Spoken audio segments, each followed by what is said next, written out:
Hello दोस्तों, my nutrition channel पर आपका स्वागत है। आज हम जानेंगे स्निफ, स्लरी, हैम और हॉ के बारे में। स्निफ एंड स्लरी दो चूहे थे, जबकि हैम एंड हॉ चूहों के साइज के आदमी थे। ये सभी एक दूसरे से एकदम अलग थे, पर चारों में एक बात कॉमन थी। उन सबको चीज बहुत पसंद थी। ये सभी पात्र हैं स्पेंसर जॉनसन द्वारा लिखित best seller book who moved my चीज के, जो भूल भुलैया में रहते थे और रोज सुबह अपने मनपसंद चीज की तलाश में अपने रनिंग शूज पहनकर निकल जाते थे। एक दिन उन चारों को एक चीज स्टेशन सी मिला, जहां पर भरपूर चीज रखा हुआ था। ये देखकर सभी बहुत खुश हुए। इस चीज स्टेशन पर इतना चीज था जितना कि सबको जिंदगी भर पूर जाता। वो आराम से इस चीज को खाकर अपनी पूरी जिंदगी गुजार सकते थे और कोई भी काम करने की जरूरत ही नहीं थी। फिर क्या था, रोज स्निफ एंड स्लरी जल्दी सुबह उठकर चीज स्टेशन पहुंच जाते और लाजवाब चीज का आनंद लेते। फिर वे भूल भुलैया के दूसरे एरियाज भी घूमते, जबकि हैम और हॉ आराम से सोकर उठते और चीज स्टेशन लेट पहुंचते। वैसे भी चीज कहाँ जाने वाला था और वो आराम से जिंदगी बिताने लगे। अब उन्हें कोई काम करने की जरूरत नहीं थी। दूसरी ओर स्निफ एंड स्लरी चौकन्ने थे। वो चीज का आनंद तो उठा रहे थे, पर साथ ही साथ चीज की क्वालिटी और क्वांटिटी का भी ध्यान रख रहे थे। और वो पूरी तरह से चीज की क्वांटिटी के बारे में सजग। उन्हें अंदाज आ गया था कि चीज धीरे धीरे खत्म हो रहा है। शायद वो दिन दूर नहीं जब ये सारा चीज खत्म हो जाएगा। वहाँ हैम और हॉ अपनी ही दुनिया में मगन ये जान ही नहीं पाए कि चीज कम हो रहा है। एक दिन स्निफ और स्लरी चीज स्टेशन सी पहुंचे तो देखा कि वहाँ कोई चीज नहीं है।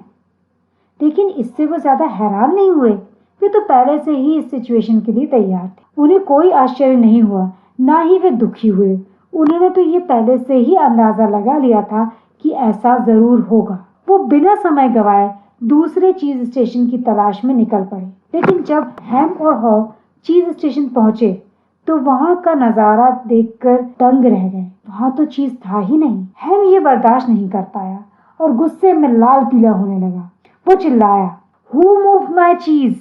मेरा चीज किसने हटाया? हैम और हॉ दोनों ही बहुत निराश हो गए और सिचुएशन को कोसने लगे और ये सिलसिला कुछ दिनों के लिए जारी रहा। कुछ समय बाद हैम ने अपनी धैर्य समेटा और बोला, स्निफ और स्लरी दिखाई नहीं दे रहे।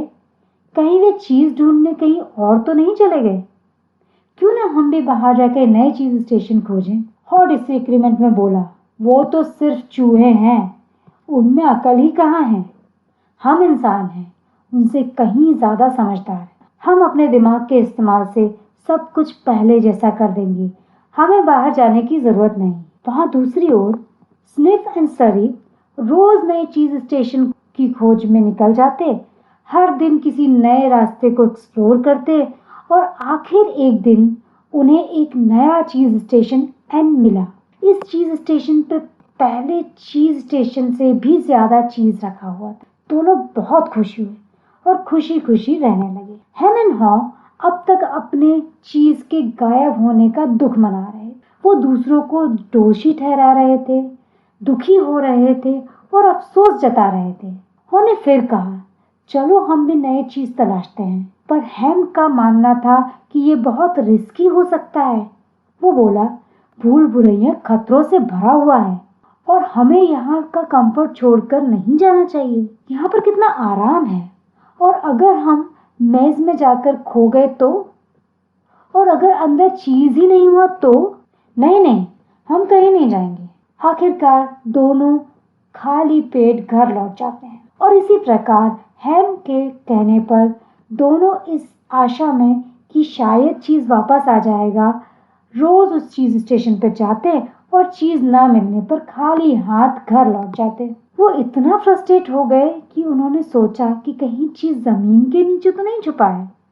दोनों जमीन खोदने लगे और ये सिलसिला कुछ दिनों तक जारी रहा। पर चीज मिलता कैसे? चीज तो वहां था ही नहीं। अब हॉ का हौसला टूटने लगा और उसने रियलाइज किया कि कुछ तो गड़बड़ है। वो जोर जोर से हंसने लगा और बोला, अरे यह तो मूर्खता है। हम रोज रोज एक ही काम कर रहे हैं, फिर भी कुछ अलग रिजल्ट एक्सपेक्ट कर रहे हैं। ये तो पॉसिबल ही नहीं है।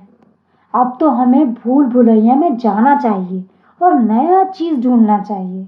लेकिन हम अभी भी हॉ की बातों से कन्विंस नहीं था और उसे हेम का साथ देने से इनकार कर दिया। हॉ अब तो अपनी बात पर अडिग था। उसने अपने रनिंग शूज पहने और अकेले ही नई चीज की तलाश में निकल पड़ा। शुरुआत में तो हॉ को थोड़ा सा डर लगा क्योंकि भूल भुलैया के टेढ़े मेढ़े रास्ते काफी डरावने थे।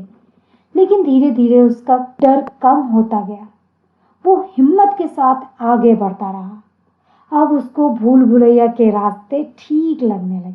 वो अब उन रास्तों पर चलने से नहीं घबरा रहा था, बल्कि वो अपने सफर के एक्सपीरियंसेस को संजोने लगा। हालांकि उसके पास चीज अभी भी नहीं था, पर उसे इस सफर में मजा आने लगा था। अब तो वह बेखौफ भूल भुलैया के रास्तों पर चला जा रहा था। और देखिए, उसे एक नया चीज स्टेशन ई मिल गया। पर किस्मत, वहां तो चीज के कुछ टुकड़े ही पड़े थे। तो वो सोचने लगा, काश मैं यहाँ पहले आ जाता तो शायद मुझे काफी सारा चीज मिल जाता। हाँ, खुद तो वहां का बचा कुचा चीज खाता है और बाकी चीज हैम के लिए भी ले जाता है। अब तक हैम की हालत खराब हो चुकी थी। हाँ, उसे चीज देता है और बताता है कि अंदर और भी चीज हो सकता है और उन्हें एक्सप्लोर करना चाहिए। बट हैम तो हैम है, वो साफ इनकार कर देता है। कहता है, मुझे कोई नया चीज नहीं चाहिए, मुझे मेरा पहले वाला चीज ही वापस चाहिए। हॉ समझ जाता है कि हैम से इस वक्त बात करना फिजूल है। वो अपने रनिंग शूज पहनता है और भूल भुलैया में आगे चीज की तलाश में घुस जाता है। वो अपने पीछे निशानी भी छोड़ जाता है। वो निशानी के तौर पे कुछ कोड्स छोड़ देता है, जिससे अगर हैम वापस आना चाहे तो वो आसानी से रास्ता ढूंढ पाए। रास्ते में हॉ को कुछ चीज के टुकड़े यहाँ वहां मिल जाते हैं। उन्हें खाकर वो आगे बढ़ता रहता है। चलते चलते उसे एक चीज स्टेशन एन मिलता है। वो देखता है कि वहाँ इतनी सारी चीज है कि उसे पूरी लाइफ कहीं और जाने की जरूरत ही नहीं पड़ेगी। अरे ये क्या, यहाँ तो स्निफ एंड सरी भी मौजूद हैं। वो खुश हो जाता है और उनके साथ हॉ भी वहीं रहने लगता है। लेकिन अब हॉ समझ चुका है, अब वो पहले जैसा हॉ नहीं रहा जो कंफर्ट जोन में रहना चाहता है। अभी वो हर दिन चीज की क्वांटिटी चेक करता है और वो एनालाइज करता है कि चीज की मात्रा कम तो नहीं हो रही या चीज खराब तो नहीं हो रहा है। इसके अलावा वो आसपास की जगहों का भी जायजा लेता रहता है, जिससे उसे ये पता चलता रहे कि आसपास क्या है और वक्त आने पर वो दूसरी जगह आसानी से जा सके। वो खुशी से अपना जीवन बिताने लगता है, पर अभी भी उसे हैम के साथ ना होने का दुख जरूर है। दोस्तों, अल्फ्रेड वॉलेस ने कहा था कि ये जरूरी नहीं कि सबसे ज्यादा इंटेलिजेंट स्पीशीज ही सरवाइव करेगी, बल्कि जो खुद को समय के मुताबिक अडेप्ट कर लेगा वही सरवाइव करेगा। स्निफ एंड सरी इंसान जितने इंटेलिजेंट तो नहीं थे, पर उन्होंने बदलाव के अनुरूप खुद को ढाल लिया था, इसीलिए वो सरवाइव कर पाए। स्पेंसर जॉनसन ने यहाँ लाइफ के कंफर्ट को जो हम अपने भोग के लिए चाहते हैं, जैसे पैसा, पावर, जॉब एक्सेट्रा को चीज की उपमा दी है।